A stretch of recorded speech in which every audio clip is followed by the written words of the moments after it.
بسم اللہ الرحمن الرحیم۔ پہلی وحی تعلیم و تربیت کا پیغام۔ اقرأ بسم ربک الذی خلق خلق الانسان من علق اقرأ وربک الاکرم الذی علم بالقلم علم الانسان ما لم يعلم۔ پڑھیے اپنے رب کا نام لے کر جس نے پیدا کیا انسان کو جمے ہوئے خون سے، خون کے لوتھڑے سے۔ پڑھیے اور تیرا رب بڑا مہربان ہے جس نے تعلیم دی ہے قلم کے ساتھ۔ تعلیم دی انسان کو ان چیزوں کی جو وہ نہیں جانتا تھا۔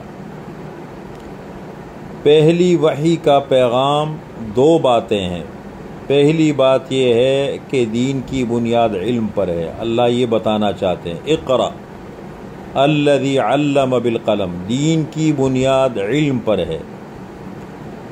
اور علم نبوت کے دو مقصد ہیں، دین کا علم ہے، وحی کا علم ہے، علم نبوت ہے، اس کے دو مقاصد ہیں۔ نمبر ایک خود شناسی، نمبر دو خدا شناسی۔ اپنے آپ کو پہچانو اور اپنے رب کو پہچانو۔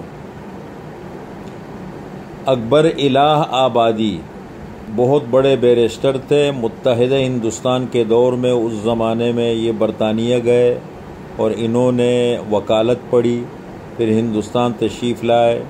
حضرت مولانا محمود حسن رحمۃ اللہ علیہ کی خدمت میں، شیخ الہند کی خدمت میں پہنچے، پھر اللہ تعالیٰ نے ان سے بڑا کام لیا۔ وہ بہت بڑے شاعر تھے، جدید تعلیم پہ بہت اچھی گفتگو انہوں نے کی ہے۔ پہلی وحی کے بارے میں فرماتے ہیں، تم شوق سے کالج میں پلو، پارک میں پھولو، جائز ہے غباروں میں اڑو، چرخ میں جھولو، بس ایک سخن بندے عاجز کا رہے یاد، اللہ کو اور اپنی حقیقت کو نہ بھولو۔